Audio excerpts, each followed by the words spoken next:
Bismillahirrahmanirrahim. Assalamualaikum warahmatullahi wabarakatuh. Innal hamdalillah nahmaduhu wa nasta'inuhu wa nastaghfiruh wa na'udzu billahi min shururi anfusina wa min sayyiati a'malina. May yahdihillahu fala mudilla lahu wa may yudlil fala hadiya lahu. Asyhadu an la ilaha illallah wahdahu la syarika lahu wa asyhadu anna Muhammadan 'abduhu wa rasuluhu la nabiyya ba'dahu.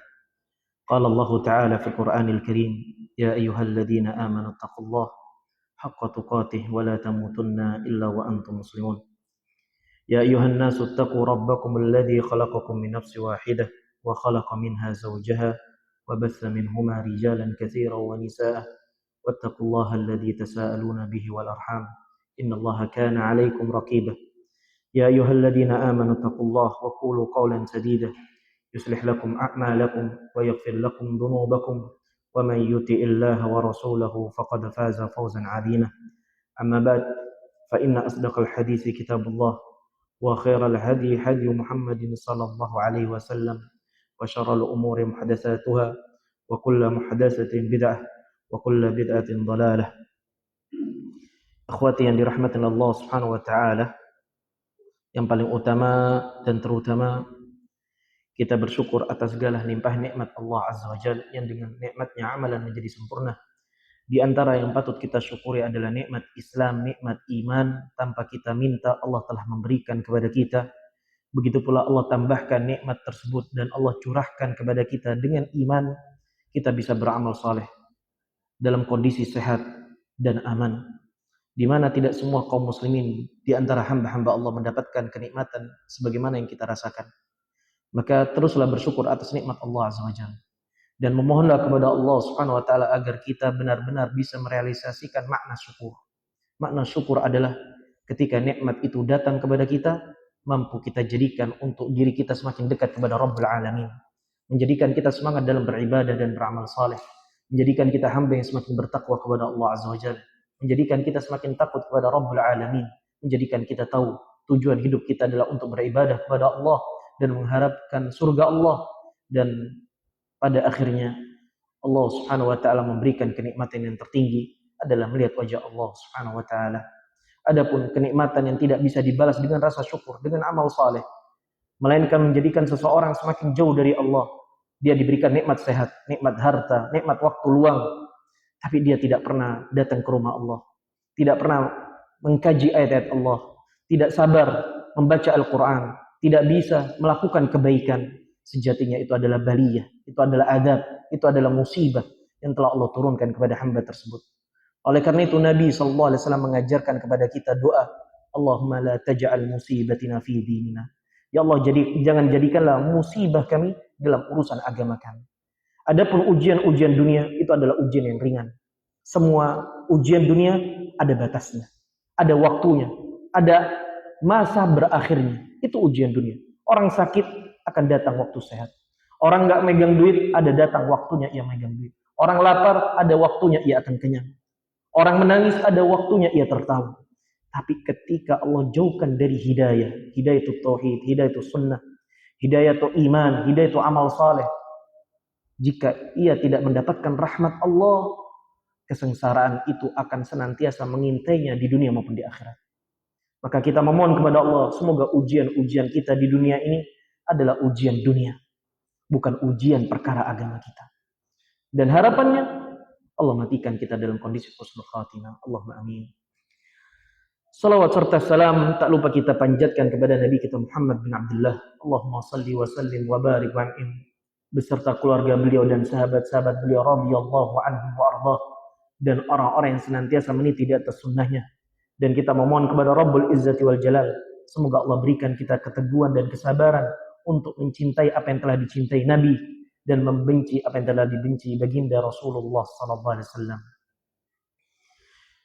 Ikhwani wa akhwati fillah yang dirahmatillah, kita lanjutkan kajian kita, kajian kitab Ahaditsul Iman yang cukup lama terhenti, di mana kitab ini karangan seorang ulama besar, Syekh Abdul Razak bin Abdul Muhsin Al-Abbad Al-Badr hafizahullah taala, ya, Dan kitab ini membahas seputar kumpulan-kumpulan hadis yang berkaitan dengan akhlak, di mana seorang muslim dituntut untuk menghiasi dirinya dengan akhlak-akhlak yang mulia. Dan pembahasan kita terhenti pada pembahasan yang baru.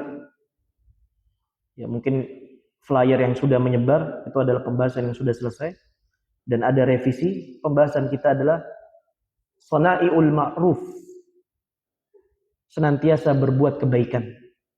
Senantiasa berbuat kebaikan. Dan ini pembahasan ke-10 ya ikhwah dari kitab ini. Kita baca penjelasan dari Syekh Abdul Razak hafizahullah taala, di mana beliau di dalam pembahasan ini mengumpulkan banyak hadis yang mungkin sebagian kita telah mengetahuinya dan beberapa hal yang belum kita ketahui. Semoga Allah memberikan kita keberkahan waktu, keberkahan ilmu, dan pemahaman yang benar terhadap ilmu agama ini. Allahumma amin. Qala al-muallif rahimahullah rahmatan wasi'ah. Bismillah, sana'iul ma'ruf. Lakukan berbagai kebaikan. Inna minal akhlaqir rafi'ah allati hassat alaiha syariah. Sun'al ma'rufi wa badlahu wal ihsana ila an-nas wa an ya'tabira al-muslimu hadha wadhifatun lahu yawmiyah tatajaddadu ma'ahu bitajaddudil ayyam wa anna hadha min jumlatis sadaqat al-matlub minal muslim badluha kulla yawm. Sesungguhnya termasuk dari bagian akhlak-akhlak yang tinggi, yang mulia, yang dianjurkan oleh syariat agama Islam ini, yaitu berbuat kebaikan dan bersungguh-sungguh dalamnya, berbuat baik kepada sesama. Karena hal tersebut menjadi rutinitas harian yang setiap bergantinya hari, bergantinya kebaikan. Seorang muslim tidak pernah bosan untuk melakukan kebaikan. Karena setiap kebaikan yang dilakukan itu bagian dari sedekah yang bernilai di sisi Allah Subhanahu wa taala, dan itulah yang dicari bagi setiap muslim selama hidupnya untuk menambah pundi-pundi kebaikan di sisi Allah Subhanahu wa taala. Oleh karena itu Nabi sallallahu alaihi wasallam mengatakan di dalam hadis yang pertama yang dibahas oleh beliau dari Abi Hurairah radhiyallahu anhu, bahwasanya Nabi sallallahu alaihi wasallam mengatakan kullu sulama alaihi sadaqah, bahwasannya setiap persendian yang ada di dalam badan kita, setiap sendi-sendi hamba Allah di situ memiliki kewajiban untuk ditunaikan sedekahnya.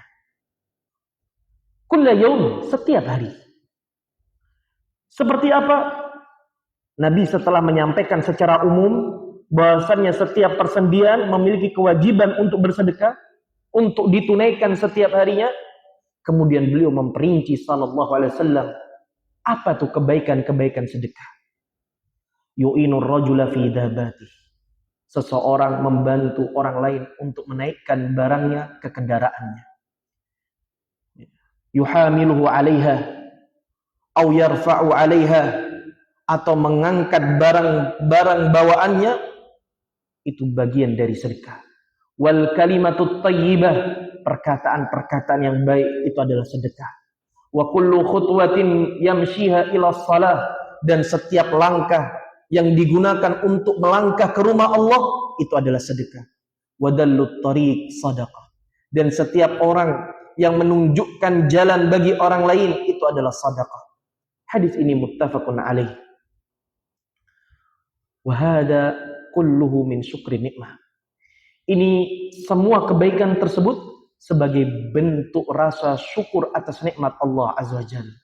Wa minas sadaqatil badan, dan sebagai bentuk mensedekahkan anggota tubuh, bi an ja'alallahu li'idhamil abdi mufasalan taqdiru 'alal qabdi wal bast. Yang mana bahwasannya Allah Subhanahu wa taala menjadikan tubuh seorang hamba, tulang belulang, persendiannya semuanya digunakan untuk kebaikan kepada Allah Subhanahu wa taala dan menunaikan hak-hak seorang muslim. Dan ini bentuk kenikmatan yang sangat besar. Kemudian Syekh juga mengatakan, dan hak bagi seseorang, bagi zat yang telah memberikan nikmat, hak Allah subhanahu wa ta'ala, ketika Allah subhanahu wa ta'ala telah memberikan nikmat kepada hambanya, kewajiban hamba hanya membalas dengan mensyukuri nikmat tersebut secara khusus. Ketika ia diberikan nikmat, maka sedekahkan nikmat tersebut. Jadikan nikmat tersebut untuk memberikan manfaat. Sebagaimana disebutkan oleh hadis Nabi SAW di atas, seseorang diberikan kekuatan, kemampuan, nikmat sehat, maka gunakan kenikmatan tersebut untuk membantu orang lain. Seperti contoh Nabi mengatakan, yaitu bantulah orang lain untuk naik ke kendaraannya, atau mengangkat barang-barang di atas kendaraannya. Ya. Orang yang diberikan akal, diberikan lisan, diberikan dua bibir, dia gunakan nikmat ini untuk berkata dengan perkataan yang baik. Dan Allah subhanahu wa ta'ala tidaklah menciptakan bibir ini dan satu lisan ini, dua bibir dan satu lisan ini, cuma dua tujuan. Kalau enggak diam, berkata yang baik. Sebagaimana Nabi SAW mengatakan, barang siapa yang beriman kepada Allah dan hari akhir, falyakul khairan aw liyasmut, maka ia berkata baik atau ia diam. Tidak ada yang ketiga. Yang ketiga antara perkataan yang lalai atau perkataan yang dusta. Begitu pula ya ikhwah, hadis dari Abu Musa al-Asy'ari radhiyallahu anhu, bahwasanya Nabi SAW mengatakan, ala kulli muslim sadaqah, bagi setiap muslim memiliki kewajiban bersedekah. Ya Rasulullah, para sahabat bertanya, ara'aita in lam yajid, bagaimana menurutmu kalau kita tidak bisa bersedekah? Kemudian Nabi SAW mengatakan, ya'tamilu biyadai fayanfa'u nafsahu wa yatasaddaq, maka jadikan sedekah tersebut dengan kedua tangannya, ya, maka jiwanya memberikan manfaat sehingga itu bernilai sedekah. Ya Rasulullah, kalau ternyata kedua tangannya atau tenaganya atau usahanya dia tidak mampu, mungkin dia orang sakit, orang lemah, dia tidak bisa berbuat apa-apa, tidak bisa memberikan sedekah dengan anggota tubuhnya, yu'inu dal hajah, kata Rasulullah SAW, hendaknya ia membantu orang yang membutuhkan pertolongan. Ya Rasulullah, kalau seandainya ia tidak mampu memberikan bantuan kepada orang yang membutuhkan pertolongan, in lam yastati, qal ya'muru bil ma'ruf awil khair, ajak orang dalam kebaikan. Jamaah, antum setiap kita punya HP di zaman ini. Kita adalah hamba-hamba yang banyak dosa, banyak kelalaian. Maka manfaatkan nikmat HP, nikmat pulsa yang Allah titipkan kepada Anda, jadikan itu adalah amalan jariah Anda. Sebarkan kebaikan. Kirimlah ayat-ayat Al-Quran, hadis-hadis Nabi. Ya. Kirimkanlah hal-hal yang bermanfaat, yang mencerdaskan umat, mengingatkan seorang hamba kepada Allah, dan mengingatkan kehidupan ini adalah sesuatu senda gurau dan akhirat adalah kehidupan yang abadi. Ingatkan umat. Setiap hari antum berkomitmen memberikan manfaat dalam postingan Anda. Bisa jadi tulisan, bisa jadi share video, terserah jemaah. Kita nggak tahu di mana amalan kita yang akan menjadi hujjah di hadapan Allah Subhanahu wa taala. Kita nggak tahu mana yang akan menjadi pemberat amalan kita, apakah dosa kita atau amalan kebaikan kita. Dan kita yakin bahwasanya esok ada hari mizan, hari timbangan yang akan ditimbang seorang hamba amalan kebaikan dan amalan keburukan. Maka perbanyaklah amal saleh di dalam kehidupan ini, jemaah. Kemudian para sahabat mengatakan, ara'aita in lam yaf'al, ya Rasulullah, kalau ia tidak bisa mengerjakan kebaikan atau mengajak kebaikan, apa kata Rasulullah SAW? Masih ada peluang yang lain. Yumsiku anisyar fa innaha sadaqah. Kalau nggak bisa ngajak orang berbuat baik, tidak bisa mengajak orang melakukan kebaikan, hendaknya ia menahan diri dari keburukan. Fa innaha sadaqah, karena sejatinya itu bernilai sedekah di sisi Allah. Jemaah rahmatullah, Al-Imam Ibnu Taimiyah rahimahullah di dalam Majmu' Al-Fatawa mengatakan tentang hadis di atas, annahu aujaba shadaqah ala kulli muslim. Intinya setiap muslim wajib, tidak boleh alasan, hendaknya ia bersedekah setiap hari. Karena jalan sedekah begitu banyak. Allah bukakan pintu ke pintu kebaikan untuk bersedekah. Dan kemudian kata Syekh, wa ja'ala khamsa maratib 'alal badal. Dan Allah jadikan dan Rasulnya jadikan ada 5 tingkatan, 5 level, 5 tahapan untuk bersungguh-sungguh dalam bersedekah setiap harinya. Yang pertama, as-shadaqatu bimali. Di dalam hadis Rasulullah SAW menyebutkan yang pertama, sedekah dengan hartanya. Kalau nggak punya, kalau nggak bisa dengan hartanya, minimal ia membantu orang yang membutuhkan pertolongan dengan anggota tubuhnya. Dan para ulama menyebutkan, Syekhul Islam Ibnu Taimiyah menyebutkan, dan harta ini bisa dicari. Harta ini bukan jibili, bukan bawaan lahiran, bukan bawaan lahir atau warisan. Berapa banyak orang yang terlahir bukan dari orang kaya. Maka harta itu bisa dicari. Ketika Anda mendapatkan harta dan diberikan harta oleh Allah, maka di situ ada amanat untuk Anda sedekahkan. Ketika Anda mencari dan kemudian Allah memberikan jalan apa yang Allah mudahkan bagi Anda, maka di situ ingat, ada hal yang harus Anda sedekahkan dari harta Anda. Kalau nggak bisa dengan harta, maka dengan tenaga, membantu orang yang membutuhkan. Kemudian yang ketiga, yaitu fa illam yastati fa bilisani, maka dengan lisannya ngomong yang baik-baik, ngajak yang baik-baik, memotivasi orang dalam kebaikan. Dan sekarang itu enggak cuma lisan, tapi tulisan kita itu menjadi catatan amalan di sisi Allah Subhanahu wa taala. Fa illam yaf'al fa yakuffa 'ani syarr. Kalau enggak bisa mengajak kebaikan, tahan diri dari berbuat keburukan. Jangan banyak komentar, jangan banyak menuduh, jangan banyak berasumsi terhadap orang lain. Tahan diri jemaah. Ini kata Syekh. Begitu pula Syekh Abdul Razak muallif mengatakan hadis yang lain dari Jabir bin Abdullah radhiyallahu anhuma, bahwasanya Nabi sallallahu alaihi wasallam mengatakan kullu ma'rufin sadaqah. Semua kebaikan itu sedekah. Jadi kalau bapak-bapak, ibu-ibu yang dirahmati Allah, jika melakukan kebaikan, yakinilah dan niatkanlah itu sebagai sedekah di jalan Allah Subhanahu wa taala. Maka dari hadis-hadis di atas memberikan pemahaman bagi kita semua, sedekah itu luas. Sedekah itu tidak terbatas dan tidak sempit. Bukan hanya dimiliki orang yang punya harta kemudian berinfak. Tidak. Bal sedekah, bahkan sedekah itu peluangnya besar bagi setiap hamba-hamba Allah Subhanahu wa taala.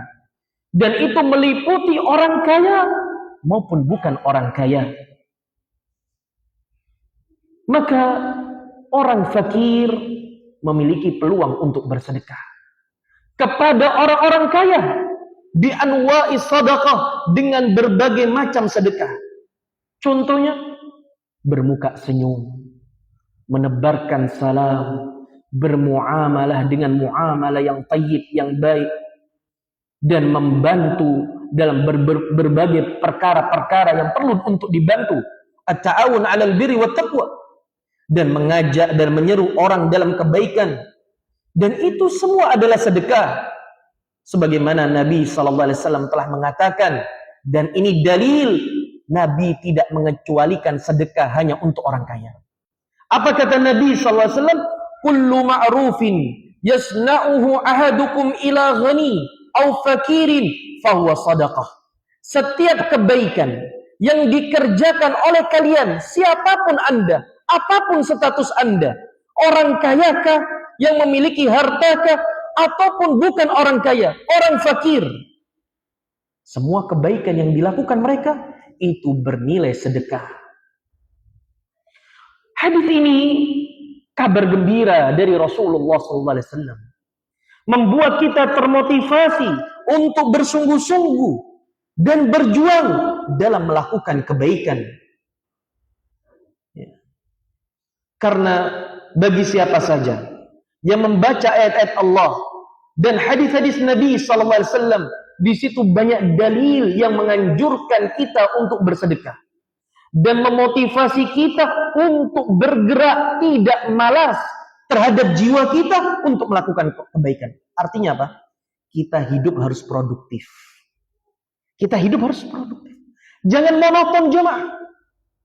Bangun tidur, terlambat sholat subuh, habis gitu tidur pagi. Tidur pagi, bangun kesiangan. Bangun kesiangan, cari makan. Cari tongkrongan. Ngomongin orang. La haula wala quwata illa billahil azim. Hidupnya tidak produktif.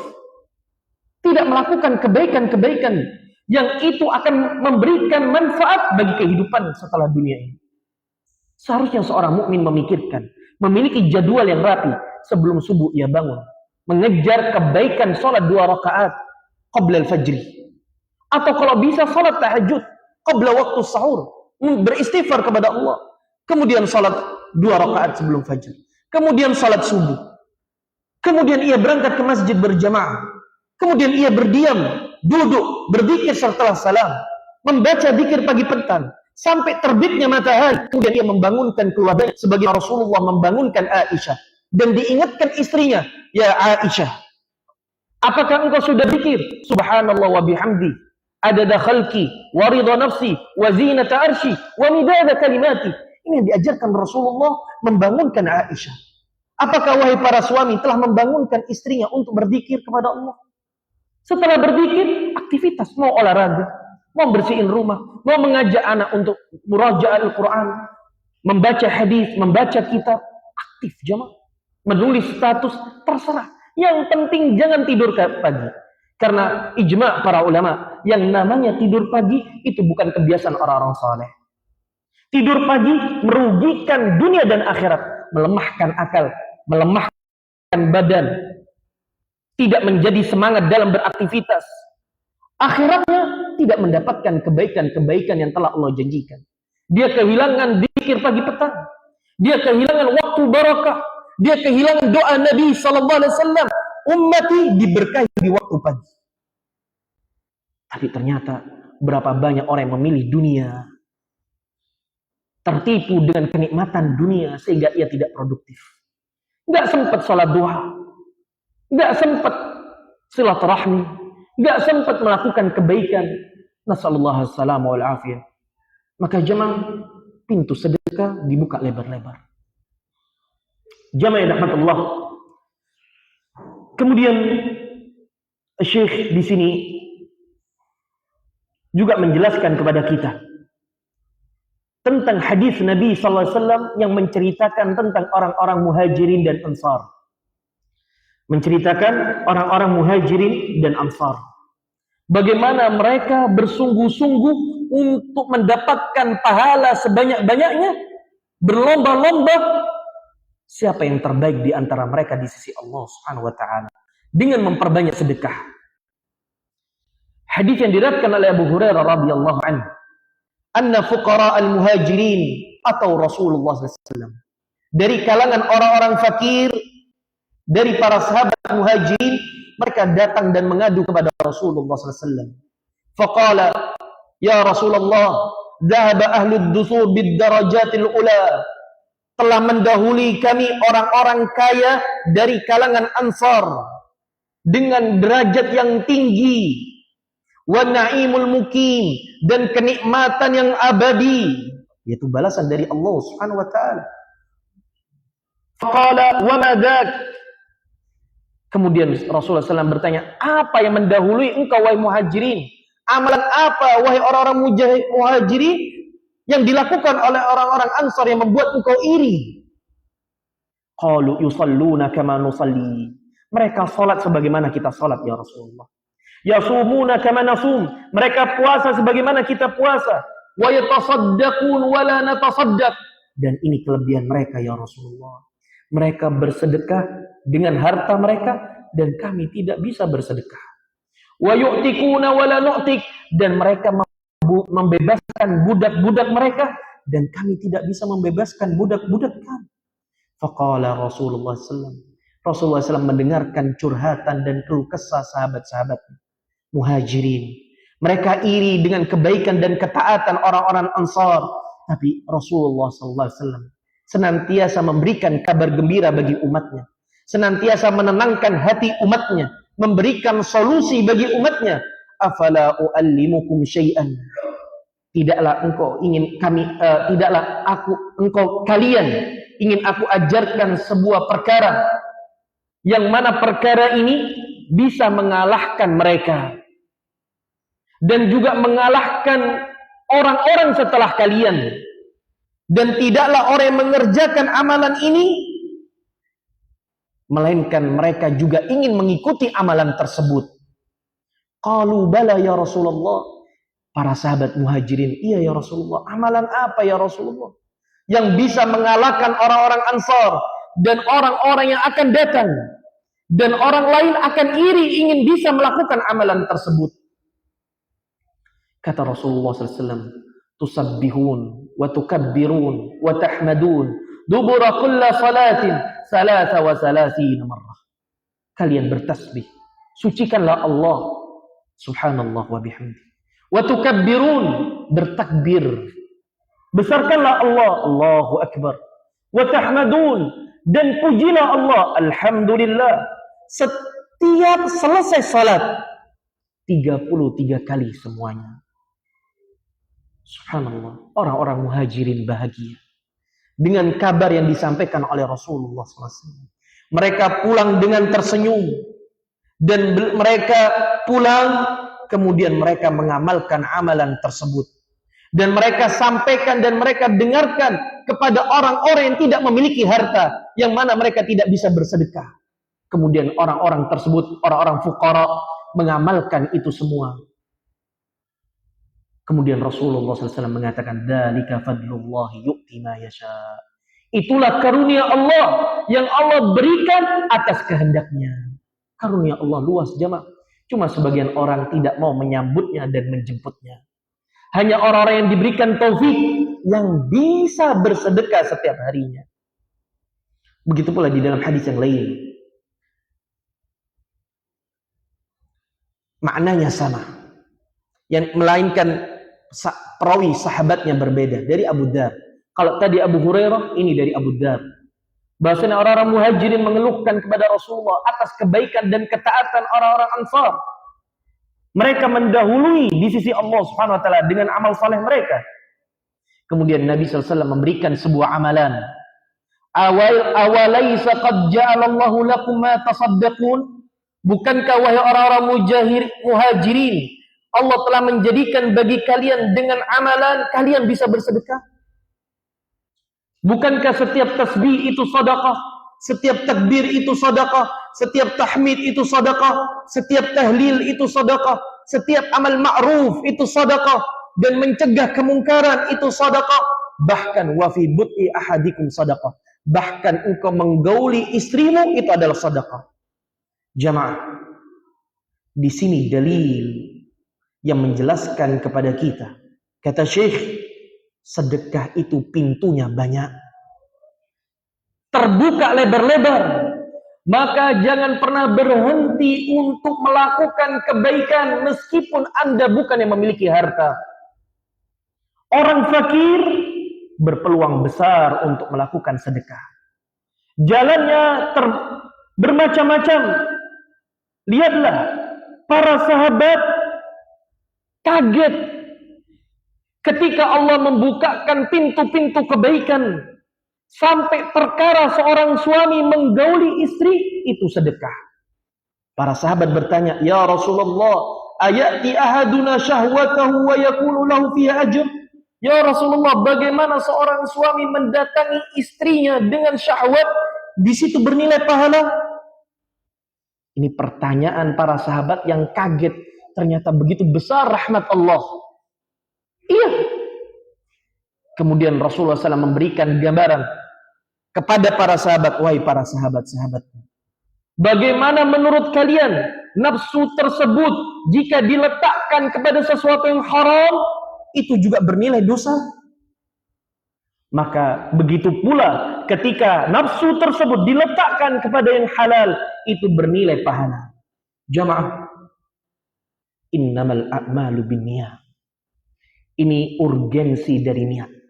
Ketika Anda berbuat baik kepada keluarga, membuat senyum keluarga, membuat bahagia keluarga dengan niat ibadah, di situ bernilai sedekah.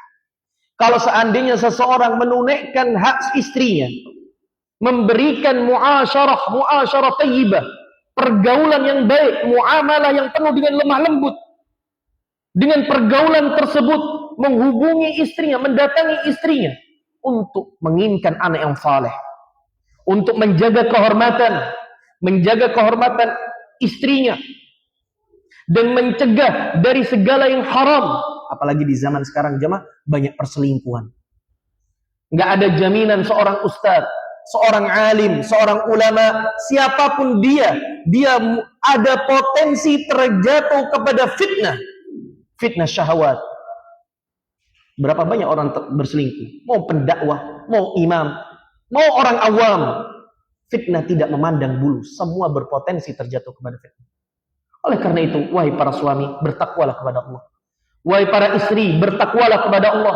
Jadikanlah hubungan Anda karena Allah Subhanahu wa ta'ala. Oleh karena itu, Rasulullah SAW pernah mengatakan kepada Abu Dzar, ya Abu Dzar, ayyu ural iman awsat. Ikatan iman mana yang paling kuat bagi seorang hamba? Allahu wa rasuluhu a'lam. Allah dan Rasulnya lebih tahu. Kemudian Rasulullah SAW mengatakan, al-muwalatu lillah, wal mu'adatu lillah, wal hubbu fillah, wal bughdu fillahi azza wa jalla. Ikatan iman yang kuat, yang menjadikan seseorang dengan orang lain menjadi saudara, menjadi teman setia di dunia dan di akhirat, ketika ia loyal dan benci karena Allah, loyal dan memusuhi karena Allah, dan cinta karena Allah, dan membenci karena Allah. Jamaah, jangan pernah bangga keromantisan Anda dalam rumah tangga Anda kalau itu bermaksiat kepada Allah. Jangan pernah bangga, rumah tanggaku adem ayem, tapi maksiat sama Allah. Rumah tanggaku so sweet, tiap hari, tiap pekan kita ada family time, ada waktu sama keluarga. Setiap Ahad kita ada liburan sama keluarga, kita ada makan bareng, kita selalu memperingati hari pernikahan. Apa ini semua? Kalau semua peringatan-peringatan tersebut tidak mendekatkan diri kepada Allah Subhanahu wa ta'ala, apa arti dari romantis kalau itu mendatangkan murka Allah Subhanahu wa ta'ala? Berapa banyak suami istri mencari keromantisan dengan menonton bioskop, menonton film, datang ke tempat-tempat maksiat, konser, seakan-akan kebahagiaan itu harus maksiat. Dia nggak tahu bahagia itu dengan dekat kepada Allah Subhanahu wa ta'ala. Berapa banyak orang yang bergantung membahagiakan keluarga dengan maksiat, apalagi di zaman sekarang. Di zaman sekarang akidah dikadekan, Allah didustakan. Apa itu? Hari ini, bulan Desember. Bulan ini ada perayaan yang dimurkai oleh Allah, perayaan Natal. Berapa banyak seorang muslim, suami maupun seorang tua yang membahagiakan keluarganya dengan ikut-ikutan perayaan Natal. Mengikuti atribut-atribut yang tidak pernah datang dari Islam. Dengan alasan, Ustaz, nek seneng-seneng toh Ustaz. Kita tidak ikut-ikut, cuma seneng-seneng toh. Wallahi ikhwah, ini akan mendatangkan murka Allah Subhanahu wa ta'ala di dalam rumah tangga Anda. Maka jemaah yang rahmatullah, seorang pemimpin harus cerdas. Mana yang mendatangkan keberkahan dan mana yang mendatangkan kemurkaan Allah Subhanahu wa ta'ala. Seorang mukmin harus bijaksana. Di mana harta Anda keluarkan? dalam ketaatan kepada Allah, ibadah, mendatangkan ridha Allah, atau mendatangkan kemaksiatan yang itu mendatangkan murka Allah Subhanahu wa taala. Seorang mukmin harus cerdas jemaah. Jemaah Allah, semua innamal a'malu binniyat. Ketika Anda mendatangi istri Anda karena niat ibadah, maka di situ bernilai pahala di sisi Allah Subhanahu wa taala. Jemaah Allah, kemudian Syekh membawakan hadis dari Anas bin Malik. Bahwasannya beliau bercerita, lamma qadiman Nabi sallallahu alaihi wasallam al-Madinah. Ketika Nabi sampai ke kota Madinah, atahul muhajirun, orang-orang muhajirin berbondong-bondong datang ke Rasulullah. Dan ia mengeluhkan, ya Rasulullah, ma ra'ayna qauman abdala min katsir. Ya Rasulullah, tidaklah kami melihat bagaimana menurut kami sebuah kaum, yaitu kalangan Ansar, telah melakukan banyak kebaikan. Iya. Telah melakukan banyak kebaikan. Dengan apa mereka melakukan kebaikan? Mereka telah mencukupi kami, kebutuhan kami. Kami nggak punya istri. Mereka menceraikan budak-budaknya dan memberikan istri kepada kami. Kami tidak punya harta dan tempat tinggal. Mereka memberikan harta dan tempat tinggal mereka. Orang-orang Ansar. Mereka memberikan dan ikut serta dalam ketaatan kepada Allah Subhanahu wa taala. Hatta laqad khifna an yadhhabu bil ajri kulli. Sampai-sampai kami takut ya Rasulullah, pahala semuanya telah diambil oleh orang-orang Ansar dan tidak disisahkan bagi kami. Bayangkan, subhanallah. Ini karakter orang-orang saleh jemaah. Ngelihat orang lain taat, dia iri. Pengen seperti dia. Bapak iri nggak nih ngelihat ada orang yang bisa sholat tepat waktu tiap hari, shaf awal? Kenapa dia bisa shaf awal? Dia datang hari Jumat di jam 10:30 atau jam 11, setengah jam sebelum imam naik mimbar, khatib naik mimbar. Kenapa dia bisa seperti itu? Dia kagum dan iri. Kenapa orang bisa bersedekah istiqamah? Tidak harus banyak, setiap waktu subuh. Kenapa aku nggak bisa? Dan ini karakter orang-orang saleh, orang-orang muhajirin, takut pahalanya diambil semua sama orang-orang Ansar. Kemudian Nabi menenangkan orang-orang muhajirin. Kata Rasulullah SAW, faqala Nabi SAW, la ma da'autuhumullah lahum wa asnaitum alaihim. Tidaklah kalian mendoakan mereka kepada Allah, kebaikan untuk mereka. Dan tidakkah kalian memuji mereka? Sejatinya doa kalian kepada mereka, doa kebaikan. Dan pujian kalian untuk mereka, itu adalah sedekah di sisi Allah Subhanahu wa taala. Dan ini bagian hal yang menakjubkan, anugerah dan karunia dari Allah. Barang siapa yang telah berbuat kebaikan dan ia tidak bisa membalas orang yang telah berbuat kebaikan, maka diperintahkan ia mendoakan kebaikan dan memuji kebaikan tersebut. Lihatlah orang-orang muhajirin dan Ansar. Ya. Ketika orang-orang muhajirin dicukupkan tempat tinggalnya, diberikan makanan dan minuman, dan orang-orang Ansar berberikan kebaikan yang besar, jasa yang besar kepada orang-orang muhajirin, Nabi tidak membiarkan begitu saja.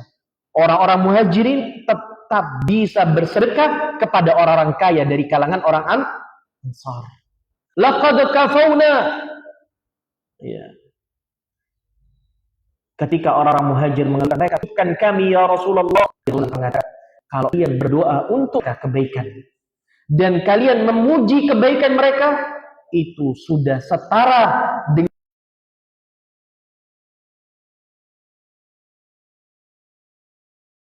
dengan kebaikan yang telah mereka lakukan.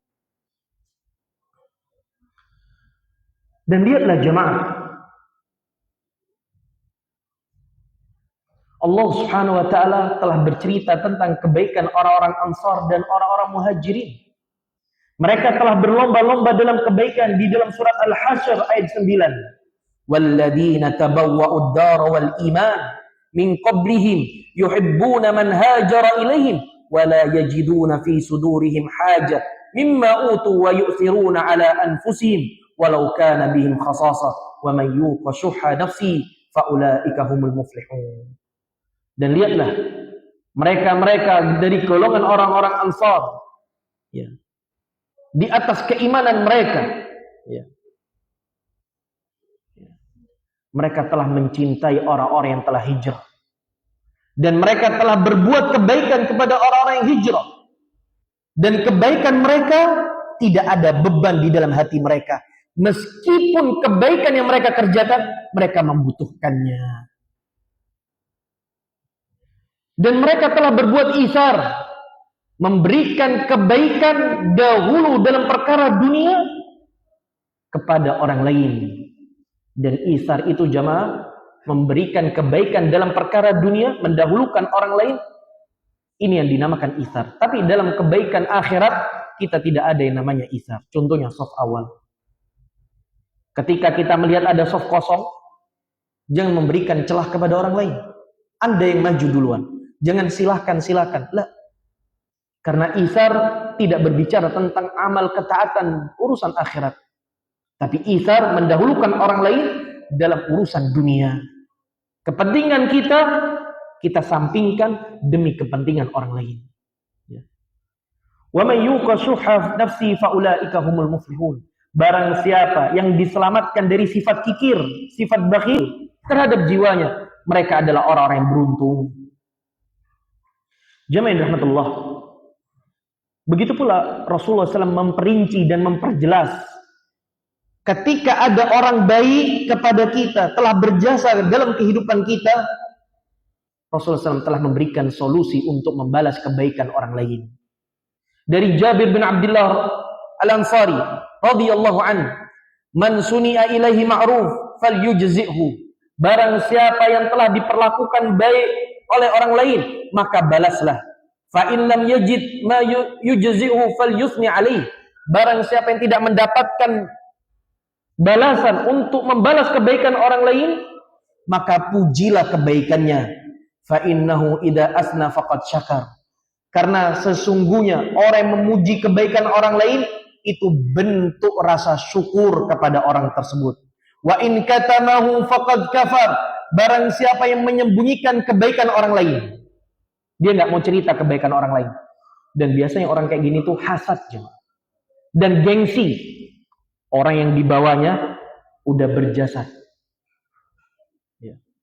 Mungkin status sosialnya atau bukan orang yang fulus. Dan kemudian ia jadi fulus. Dan ia memiliki kedudukan. Dia nggak mau cerita kebaikan orang-orang yang di bawahnya. Yang telah membantunya. Gengsi, sombong. Ya. Barang siapa yang menyembunyikan kebaikan orang lain dan tidak mau memujinya, mengakuinya, faqad kafarah, dia telah kufur nikmat.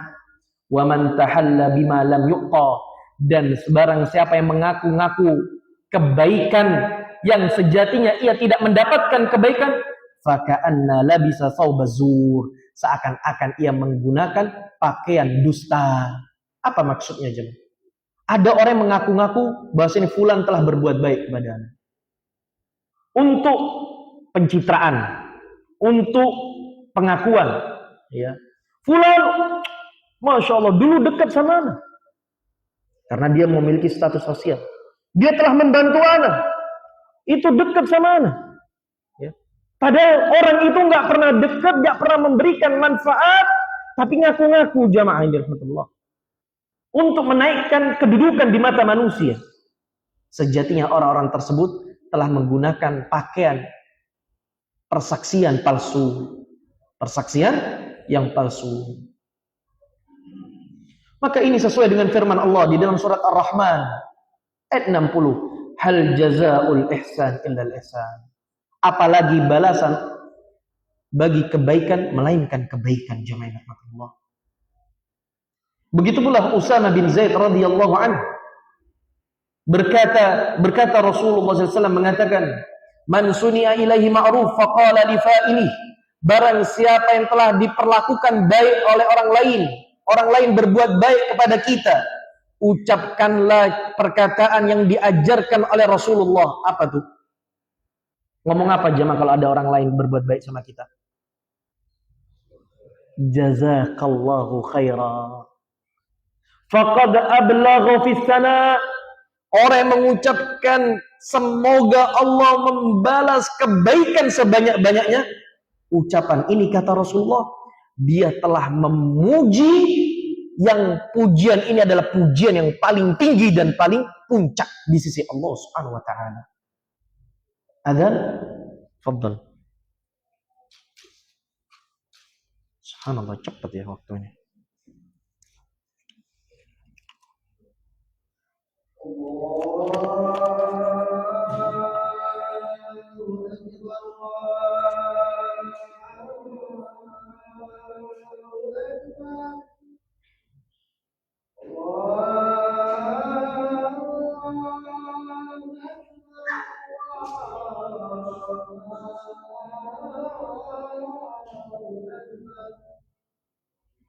أشهد أن لا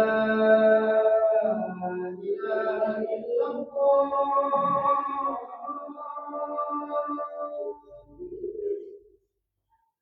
أشهد أن لا إله إلا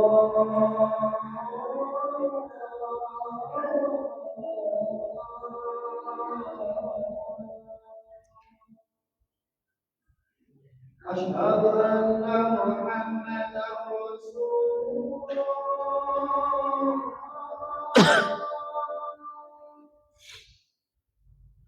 أشهد أن محمدا رسول الله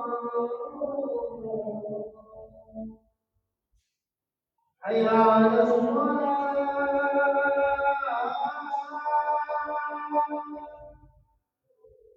حي على الصلاة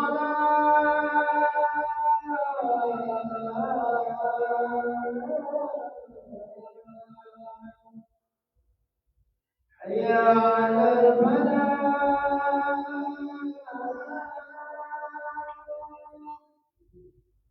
حي على الفلاح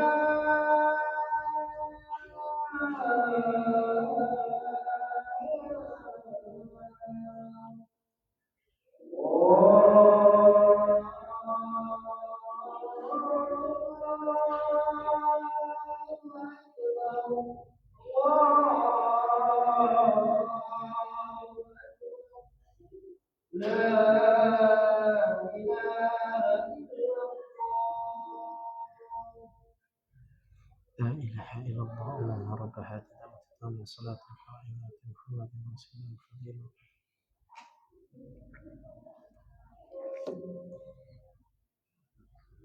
Kita lanjutkan sedikit ya ikhwah. Kata Nabi SAW, jika orang berbuat baik kepada kita, ucapkanlah jazakallah khair. Jangan doa-doa yang lain. Karena apa? Doa ini memiliki keistimewaan yang besar, jemaah. Yang pertama, ketika Anda mengucapkan jazakallah khair, kalian telah mengikuti sunnah Nabi SAW. Dan tidak ada sunnah tidak ada teladan yang terbaik melainkan wa khairul huda hudan Nabi SAW. Jangan beranggapan ada doa yang lebih baik daripada doanya Rasulullah SAW. Nabi berikan mukjizat jawami'ul kalim. Ucapannya singkat, padat, meliputi segala makna. Lihatlah kata para ulama. Jazakallah khair, kata Syekh, dia menggunakan kalimat nakirah yang artinya tidak ada batasan yang akan Allah berikan kebaikan. Sebagian orang mengatakan alif mabruk, jazakallahu khairan alif, ya, Allah yuzika bil khair. Jangan rubah-rubah kalimat ini jemaah. Semoga Allah memberikan 1000 kebaikan. Ya kelihatannya banyak.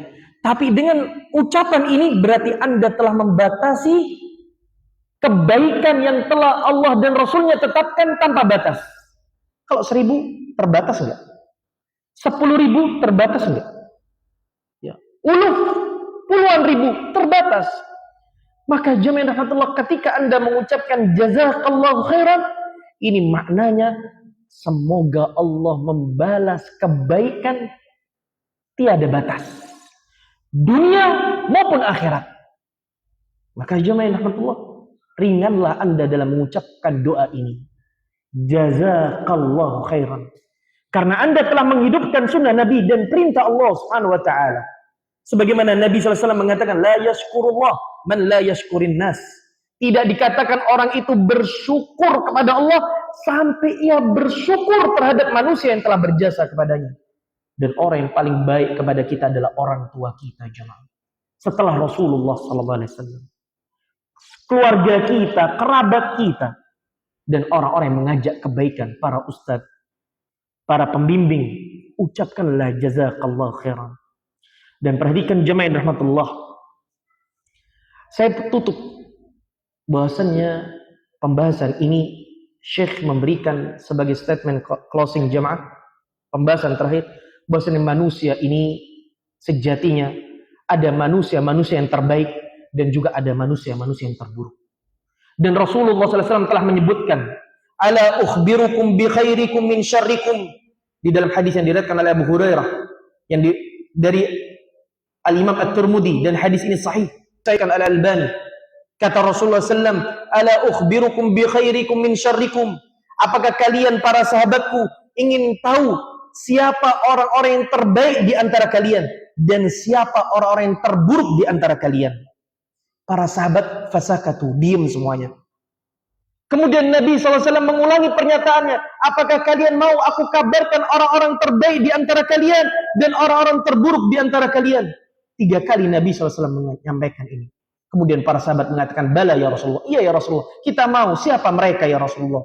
Khairukum man yurja khairuhu wa yu'man syarruhu.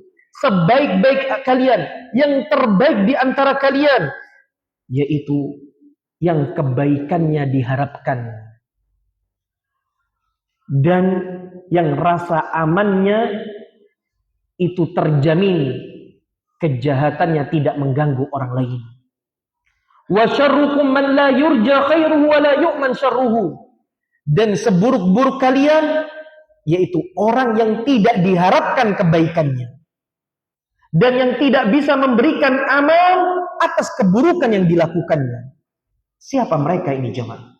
Jemaah, golongan yang pertama, mereka ini diharapkan keberadaannya dan kebaikannya.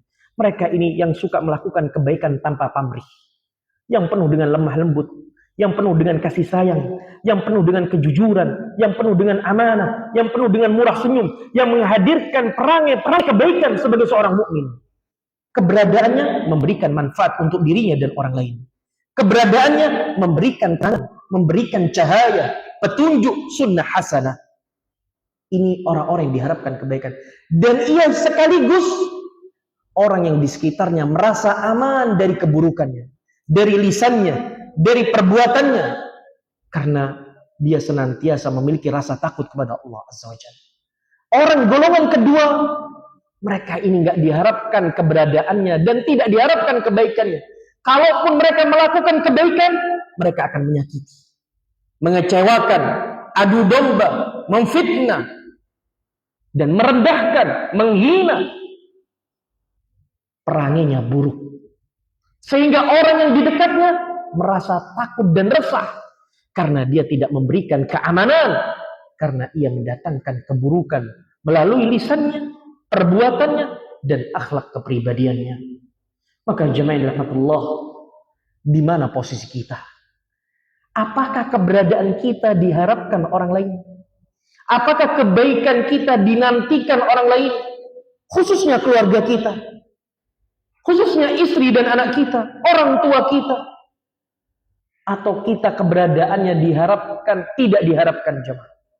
Hanya kita yang bisa menjawab jemaah.